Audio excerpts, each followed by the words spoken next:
Hello, everyone, and welcome to today's session on ACT reading, writing, and grammar. I'm excited to share with you the key skills that the ACT tests, along with strategies to tackle them. Whether you're just starting your prep or looking to polish your skills, this guide will help you understand what the ACT is looking for. Let's begin by looking at the structure of the ACT's reading and English sections. The reading portion features 4 distinct passages, ranging from literary narratives to pieces on social sciences, humanities, and natural sciences. You'll be challenged with 40 questions in just 35 minutes. So, quick comprehension, drawing inferences, and identifying main ideas are absolutely essential. In the English section, you'll face 75 questions in 45 minutes. This part tests your command over grammar, punctuation, sentence structure, and even how well you understand rhetorical skills. Both sections are scored on a 1 to 36 scale, so every detail counts when it comes to your performance. Before we dive into specific skills, it's important to get a broader picture of the ACT. The test is divided into multiple sections: English, math, reading, science, and an optional writing section. However, our focus today is on reading comprehension, grammar, and writing skills. The ACT is designed to assess college readiness, and by mastering these skills, you'll be well equipped to handle the challenges on test day and beyond. When you approach the ACT reading section, there are several critical skills you'll need. It's not just about reading quickly, it's about engaging deeply with the text. You need to identify the main idea or theme, understand vocabulary through context, support your answers with textual evidence, grasp the overall purpose of each passage, and analyze the tone and style the author uses. Each of these skills contributes to a full understanding of the passages you'll encounter. One of the foundational skills in ACT reading is identifying the main idea and theme of a passage. Essentially, you're trying to figure out the core message the author wants you to take away. A useful strategy is to look at the first and last sentences of paragraphs, as these often contain crucial clues. As you read, ask yourself, what is the author trying to convey overall? This way, when you face a question like, what is the main idea of the passage? You're already primed to pick the answer that best captures the central message. Imagine reading a passage and stumbling upon a word you've never seen before. Rather than feeling stuck, you can often use clues from the surrounding text to figure out its meaning. This is what we call using context clues for vocabulary. For example, the text might explain a term right after it's introduced, or offer a synonym or even a contrasting idea that helps define it. When you see a sentence like, "Unlike the arid desert, the rainforest is humid," the word arid becomes much clearer. It means dry. This approach not only boosts your understanding of the passage, but also helps you answer vocabulary questions confidently. Moving on, let's discuss the importance of supporting your answers with evidence directly from the text. On the ACT, you're rarely expected to bring outside knowledge. Instead, you need to back up your responses using specific details from the passage. This means that when a question asks for support, you should be ready to either quote or paraphrase key parts of the text that directly relate to your answer.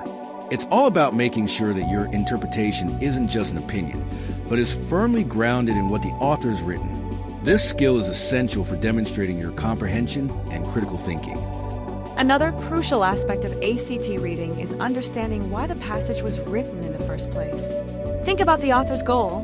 Are they trying to inform you with facts, persuade you to adopt a certain viewpoint, or simply entertain you with a narrative? Recognizing the purpose can help you answer questions more effectively.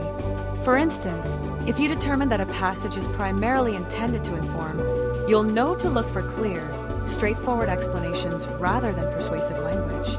This awareness guides you in selecting the answer that best reflects the author's intent. Finally, let's explore tone and style. These elements go beyond the literal meaning of the words to capture the author's attitude and the overall flavor of the writing. Tone might be described as cheerful, somber, sarcastic, or formal. It's the emotional layer of the text. Style, on the other hand, refers to how the language is used, the sentence structure, word choice, and overall rhythm. When you read, ask yourself, how does this writing make me feel? This can lead you to the right answer when a question asks, which word best describes the tone of this passage? It's about picking up on subtle cues that reveal the author's unique voice. Now, let's shift our focus to the ACT writing section. Here, you're evaluated not only on your grammatical accuracy, but also on your ability to construct a clear, well-organized argument. The key skills include argumentative writing skills, your ability to present and defend a point of view, clarity and organization, how logically your ideas flow from one to the next, grammar and punctuation usage, correct usage that ensures your writing is polished, idea development and support, how well you develop your argument with evidence and reasoning, critical thinking and multiple viewpoints, your capacity to analyze issues from different angles and present a balanced perspective. Essentially, the writing section tests whether you can effectively communicate your ideas in a coherent, persuasive manner. It's not just about getting the rules right. It's about making your argument compelling and clear to the reader.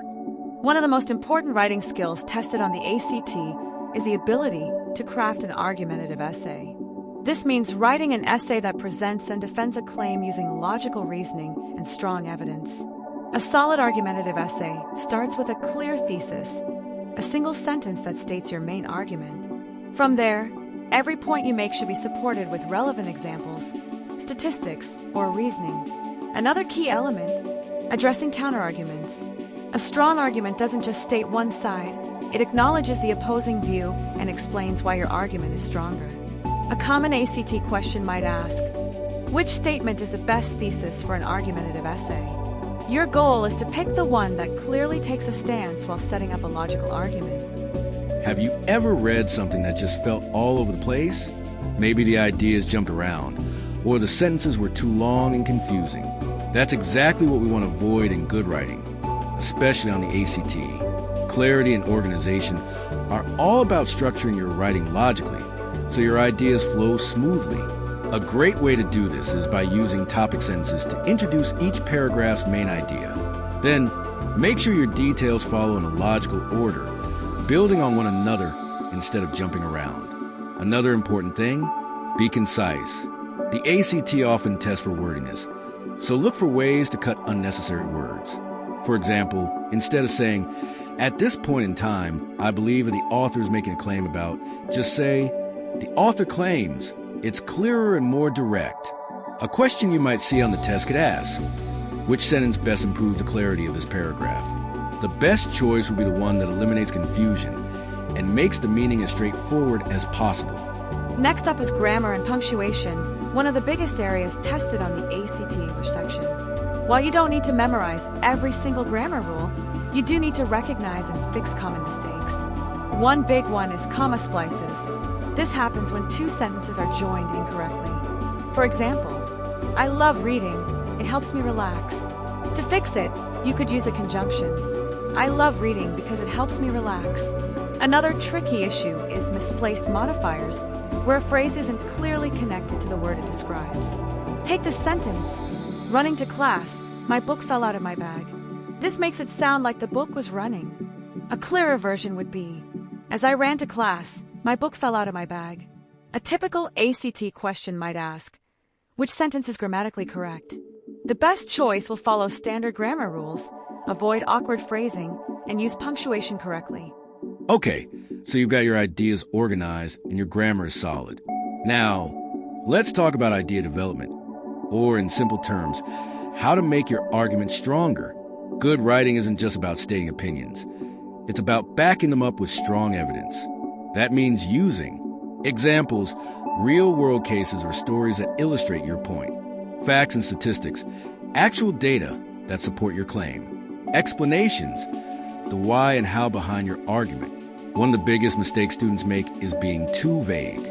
Let's say the ACT asks, which sentence provides the strongest support for claim? You'll want to pick the one that includes a specific fact, example, or explanation, not just a general statement. For instance, if the claim is that exercise improves mental health, a weak supporting sentence might say, "Exercise is good for your brain." A stronger one would say, "Studies show that regular exercise reduces stress hormones and boosts mood-enhancing chemicals in the brain." See the difference? The second sentence actually proves the point instead of just repeating it. A strong writer doesn't just defend one side of an argument, they also acknowledge other perspectives. This shows critical thinking and makes your argument more persuasive. On the ACT, you might be asked to recognize an opposing viewpoint or explain how a writer strengthens their argument. The key here is balance. You don't have to agree with the other side, but you should show that you understand it. For example, if an essay argues that schools should ban junk food, a weak counterargument might say, "Some people think junk food should be allowed, but they are wrong." A stronger version would say, "While some argue that banning junk food limits personal choice, research shows that healthier school lunches lead to better student performance." A typical ACT question might ask, which sentence best acknowledges an opposing viewpoint? The correct answer will fairly present the other side while reinforcing the main argument. The ACT English section covers a lot of grammar rules, but here are 5 major areas you should focus on. 1. Sentence structure. Watch out for run-on sentences and fragments. A sentence needs both a subject and a verb to be complete. 2. Subject-verb agreement. Make sure singular subjects have singular verbs and plural subjects have plural verbs. Example, the student writes an essay. The students write essays. 3. Proper punctuation. Know when to use commas, semicolons, and colons. Semicolons are often used to connect 2 complete thoughts. I studied hard. I passed the test. 4. Pronoun usage. Pronouns must match their nouns in number and clarity. Watch out for vague pronouns like it or they when it's unclear what they refer to. 5. Parallel structure. Keep sentence elements consistent. If you start a list with verbs, keep it that way. She enjoys hiking, swimming, and biking. She enjoys hiking to swim and bikes. As you go through the ACT, remember, grammar rules are there to make writing clear and easy to read. The better you understand them, the better you'll do. Let's start with sentence structure, one of the most common issues students face on the ACT English section. A well-structured sentence expresses a complete thought and follows proper grammar rules. But sometimes, students run into 2 major issues. Run-on sentences, where 2 or more complete thoughts are stuck together without proper punctuation. Sentence fragments, which are incomplete thoughts that don't form a full sentence. For example, a run-on sentence might look like this. She loves math. She studies all the time. The problem? We have 2 complete thoughts that need to be separated. To fix it, we can add a period. She loves math. She studies all the time. Use a semicolon. She loves math. She studies all the time. Add a conjunction. She loves math, so she studies all the time. Now let's talk fragments, sentences that don't fully express an idea. Because she loves math. This leaves us wondering, what happened because she loves math? To fix it, we need to complete the thought. Because she loves math, she studies every night. On the ACT, you might see a question like, which sentence is properly structured? Look for the answer choice that avoids run-ons and fragments, ensuring a complete, clear sentence. Next up, subject-verb agreement, a rule that keeps sentences grammatically sound. The key here is matching the subject and verb in number. Singular subjects take singular verbs. She is happy. Plural subjects take plural verbs. They are happy. Sounds simple, right? But the ACT loves to test this rule in tricky ways. For example, look at this sentence. The group are ready. It might seem fine because group refers to multiple people, but group is actually singular. It represents one unit. So the correct sentence is, the group is ready. A common ACT question might ask, which sentence has correct subject-verb agreement? The right answer will always match singular subjects with singular verbs and plural subjects with plural verbs. Now let's talk punctuation, the tool that helps clarify meaning in writing. Here are some key punctuation rules you need to know for the ACT. 1. Commas. These separate clauses list items or introductory elements. After the test, we went out for lunch. 2. Apostrophes used for possession or contractions. Sarah's book is on the table. Possession. It's a beautiful day. Contraction for it is. 3. Periods, semicolons, and dashes, these separate thoughts in different ways. I studied all night. I still felt nervous before the test. The semicolon links 2 complete thoughts. ACT questions might ask, which sentence is punctuated correctly? The best choice will follow standard punctuation rules and avoid unnecessary commas or missing punctuation. Pronouns help simplify sentences, but if they're unclear, they can confuse the reader. The ACT tests two main pronoun issues. 1. Clear antecedents. The pronoun must clearly refer to a specific noun. Sarah told Amy she was late. Who was late, Sarah or Amy? Sarah told Amy that Amy was late. 2. Pronoun agreement. Pronouns must match their antecedents in number and gender. Everyone should bring their book. Everyone is singular, but there is plural. Everyone should bring his or her book. On the ACT, you might see a question like, which sentence uses pronouns correctly? The correct answer will always use clear, consistent, and correctly matched pronouns. Finally, let's cover parallel structure, a rule that keeps writing consistent and balanced. When listing ideas in a sentence, all elements should follow the same grammatical pattern. Correct example: she likes running, swimming, and biking. All verbs end in ing. Incorrect example: she likes to run, swimming, and bikes. The list is inconsistent. Parallel structure also applies to sentence patterns. He wanted to study hard, to get good grades, and to succeed in college. He wanted to study hard, getting good grades, and to succeed in college. The forms don't match. A common ACT question might ask, which sentence maintains parallel structure? The best choice will ensure all elements follow the same grammatical pattern. Now, let's take a look at what you might encounter on the ACT reading section. Here's a short sample passage. The old oak tree had stood at the edge of the meadow for centuries, its massive branches stretching toward the sky like ancient arms. Farmers, children, and wanderers alike had sought shade beneath its leaves, carving their initials into bark as if to leave a mark on time itself.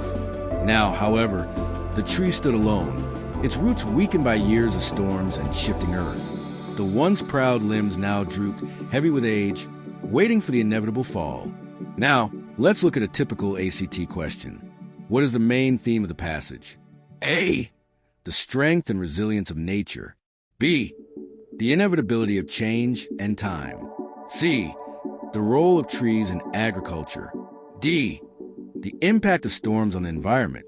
To answer this, we need to focus on the big picture. What is the author really trying to say? The passage describes a once powerful tree that is now fading with age. The best answer is B, the inevitability of change in time, because the passage emphasizes how time has worn down the tree. When tackling ACT reading questions, remember, look for the overall message rather than getting caught up in small details.